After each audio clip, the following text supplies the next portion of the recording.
세상 사람들은 그렇게 말하더라고요. 사람으로 태어났다면 사람으로 죽어야 한다고.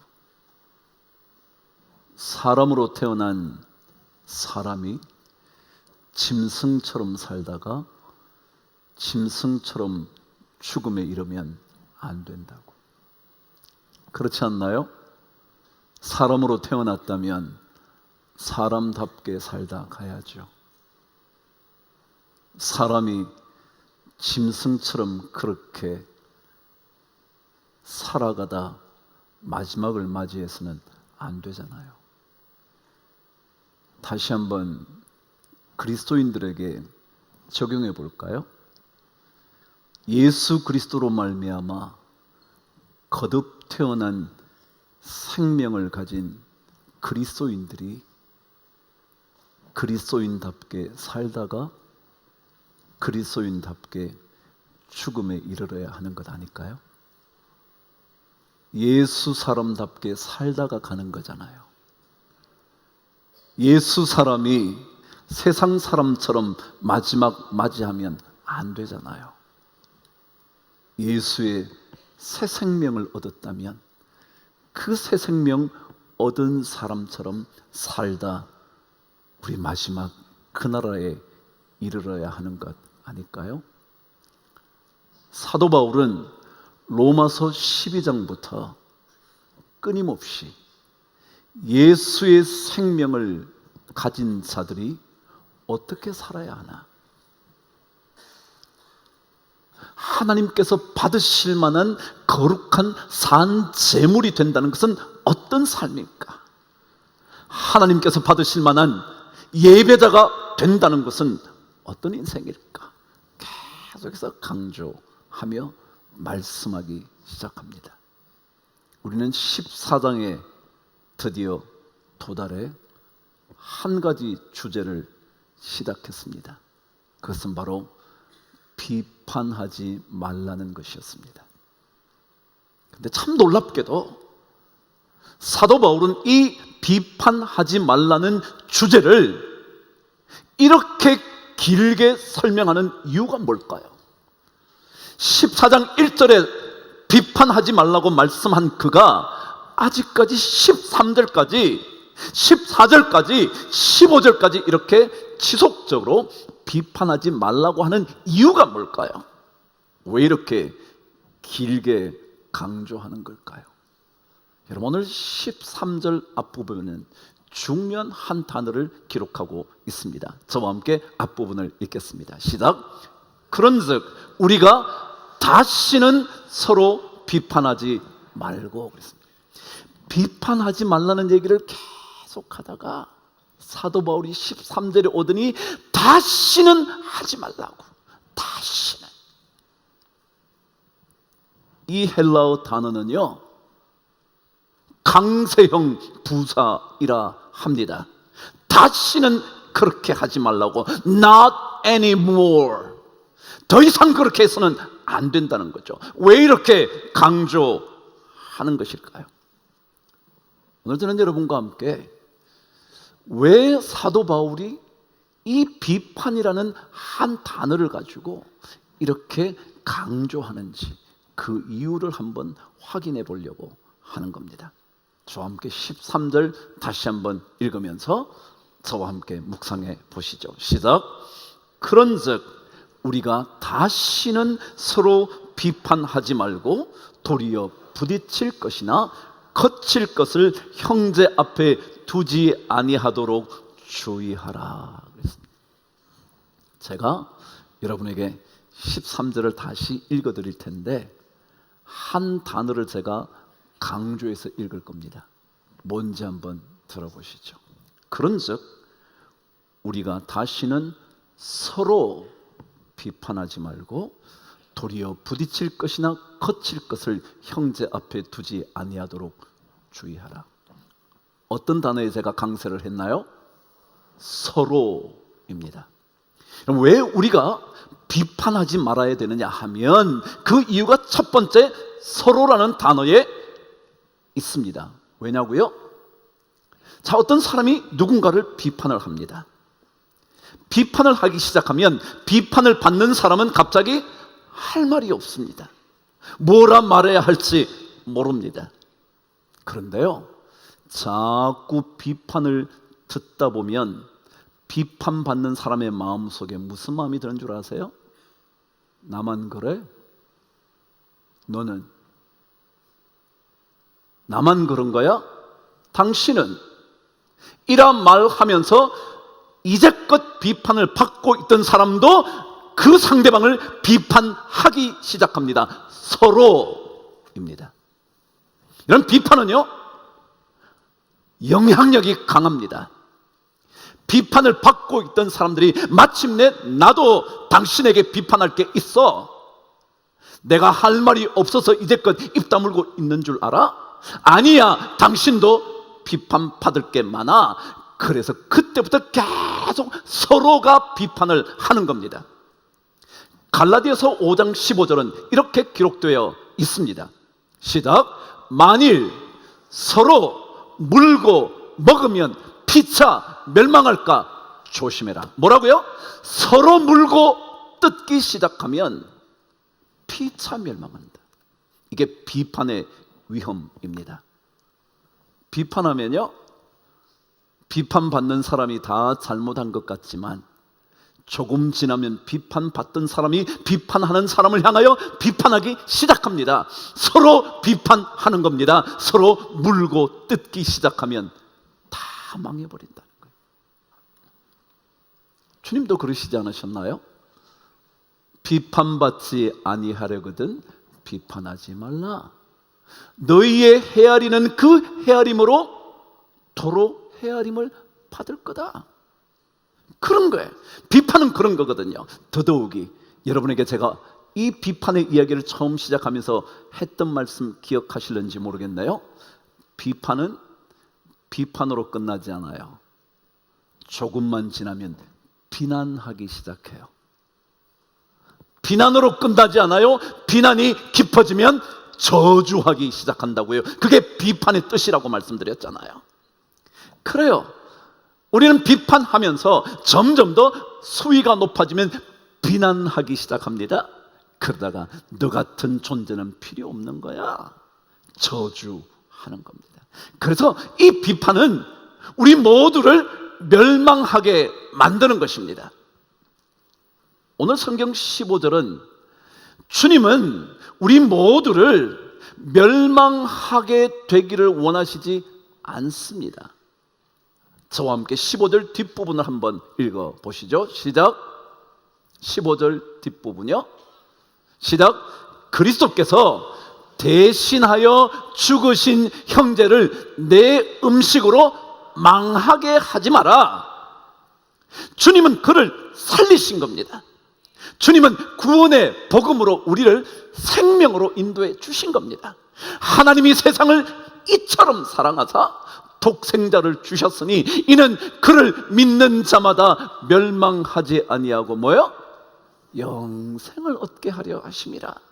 이게 주님 오신 목적인데, 그것 때문에 십자가를 지셨는데, 그리스도께서 대신하여 죽으셨는데 그를 멸망하게 하지 마라. 비판하면서 말이죠. 그래서 성경은 우리에게 비판은 서로에게 비판이 주어지다 마침내 서로 멸망하게 되는 것이기 때문에 사도 바울은 강력하게 다시는 서로 비판하지 말라, 그렇게 말하고 있는 거죠.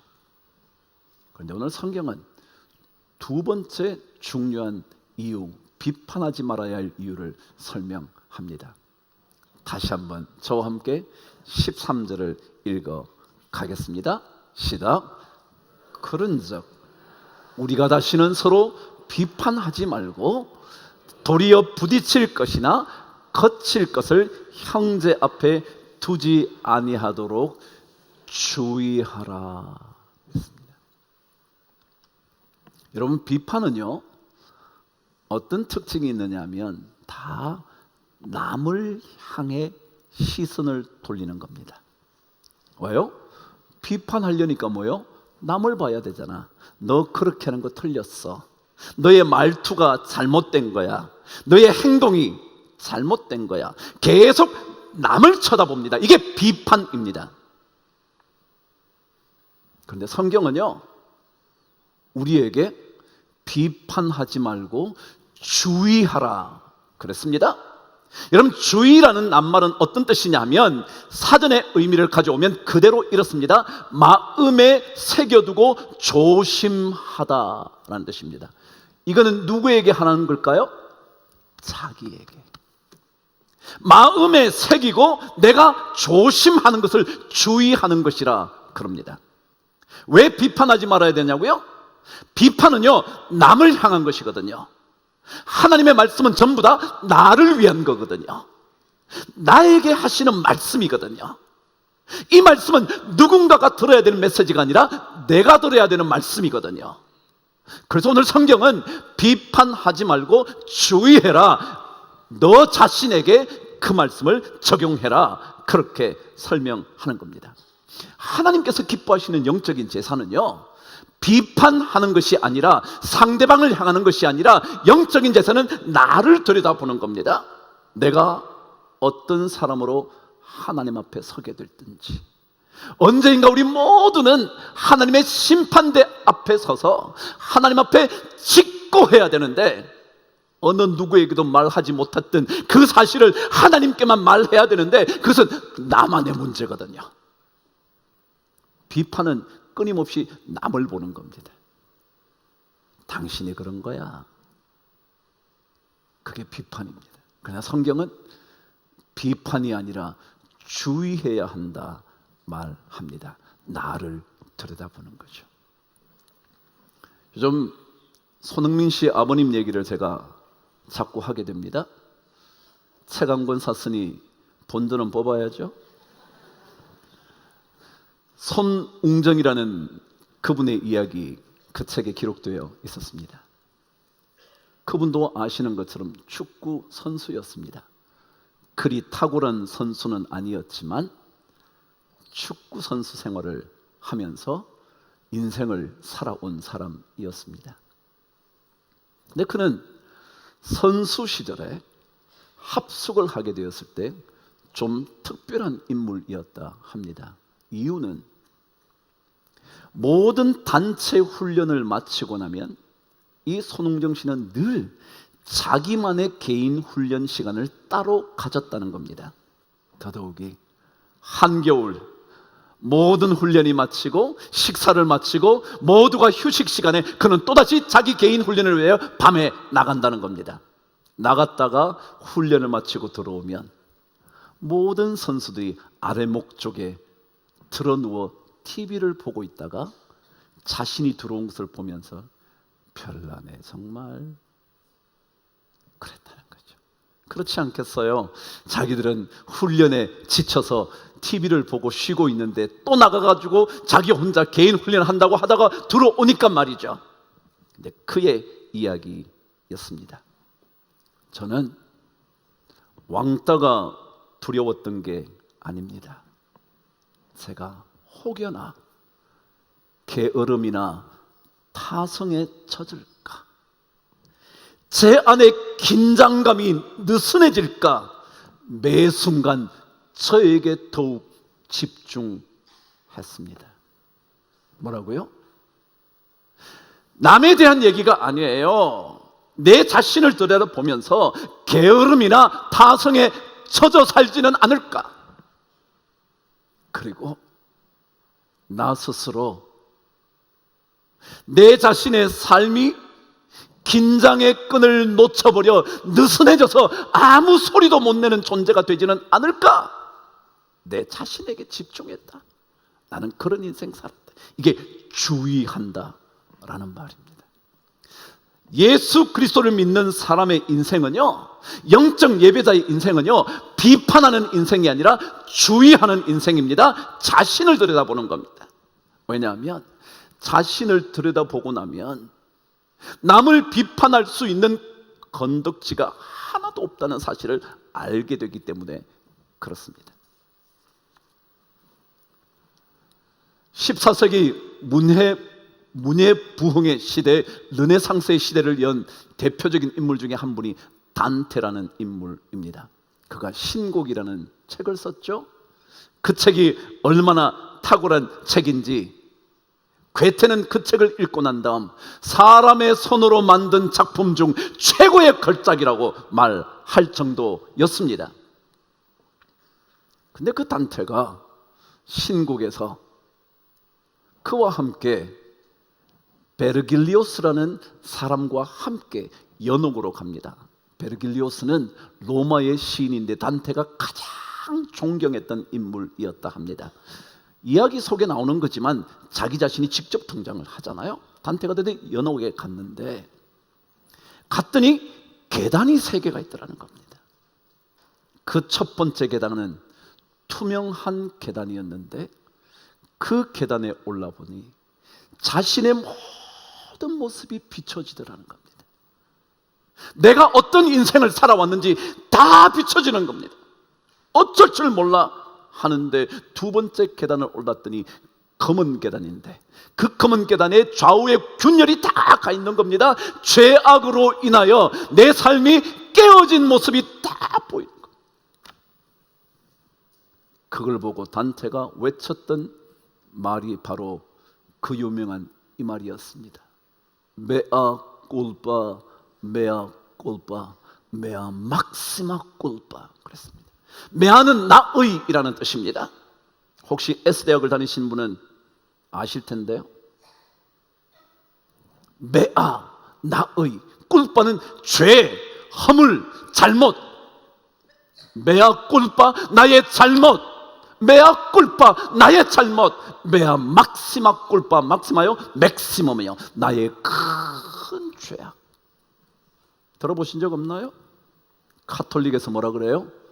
내 탓이요 내 탓이요 이 다 큰 내 탓이로다. 기억나시나요? 계단을 오르면서 그는 내가 얼마나 죄악의 존재인가, 내 죄악이 얼마나 큰가, 그거 생각하니까 그 계단을 오르면서 그는 이게 내 탓이지, 내 잘못이지, 나의 죄악이지, 나의 큰 죄악이지. 여러분, 하나님 앞에 서는 사람은요 자신의 죄를 들여다봐요. 그냥 남을 비판할 수가 없는 거죠. 내 안에 죄악이 너무 커서. 우리 모두가 하나님의 심판대 앞에 설 사람이라서, 하나님의 심판대 앞에 서서 어느 누구도 떳떳하게 말할 수 없는 그런 죄악된 사람이었어. 그래서 그 3번째 계단이 붉은 계단이었습니다. 예수 그리스도의 십자가의 보혈의 은혜로 덮여진 인생. 그렇습니다. 예수 믿는 사람들은 남을 향하는 비판의 목소리를 가라앉힙니다. 그리고는 자신에게 주의합니다. 자신을 들여다보는 겁니다. 그래서 사도 바울은 고린도전서 2장 2절에서 이렇게 기록했습니다. 내가 너희 중에서 예수 그리스도와 그가 십자가에 못 박히신 것 외에는 아무것도 알지 아니하기로 작정했다. 여기에 작정하다는 단어가 주의한다는 뜻입니다. 나는 예수에 대한 것 외에는 다른 것에 대해서는, 남에 대해서는, 남의 잘못에 대해서는 나는 모르겠다. 나 그 관심 없다. 그 예수 그리스도로 말미암은 구원의 삶에 나는 주의하겠다. 그게 사도 바울이었습니다. 결론이에요. 이런 비판은요 어떤 특징이 있냐면 이런 특징이 있어요. 또다시 13절 저와 함께 읽겠습니다. 시작. 그런즉 우리가 다시는 서로 비판하지 말고 도리어 부딪힐 것이나 거칠 것을 형제 앞에 두지 아니하도록 주의하라 그랬어요. 여러분, 비판은요 어떤 특징이 있냐면 그 사람 앞에 부딪히는 무엇, 거치는 무엇을 두는 걸 비판이라고 그래요. 한번 생각해 보세요. 제가 누군가를 비판을 하기 시작했어요. 근데 비판을 하면 사람은 비판하는 그것이 정당하다는 사실을 확인하기 위하여, 아니 더 자신 있게 말하기 위하여 얘기가 점점 더 부풀려집니다. 자기 말하는 비판이 맞다고 정당화시키기 위하여 점점 더 강력하게 말하다가 부풀어지는 겁니다. 아닌 사실이 들어갑니다.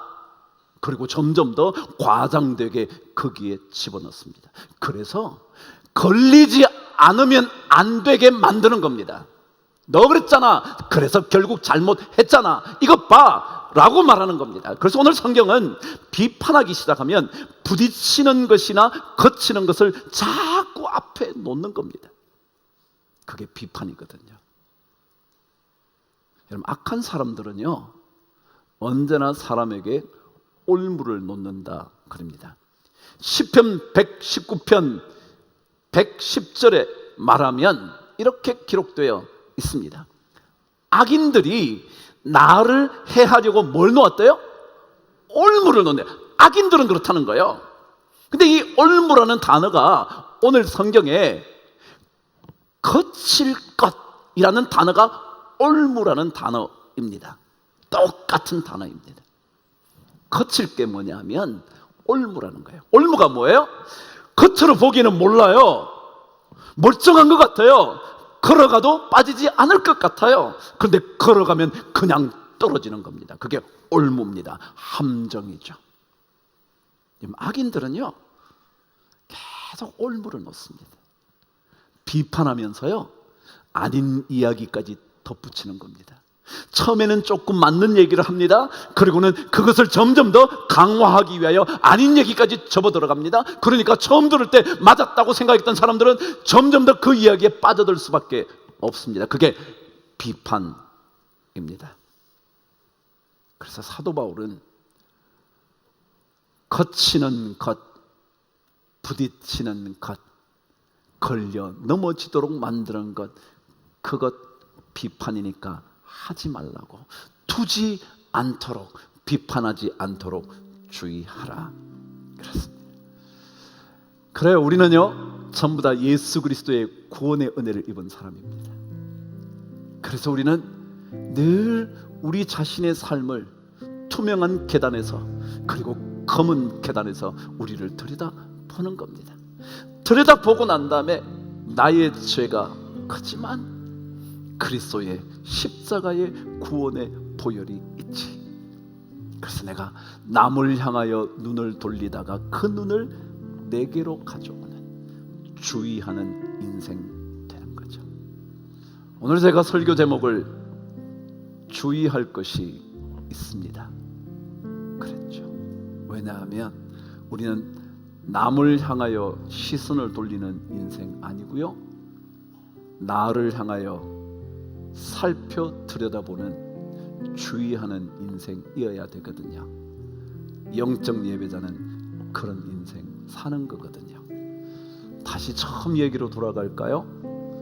사람으로 태어났다면 사람으로 죽어야지 짐승처럼 살다 짐승처럼 죽으면 안 된다고.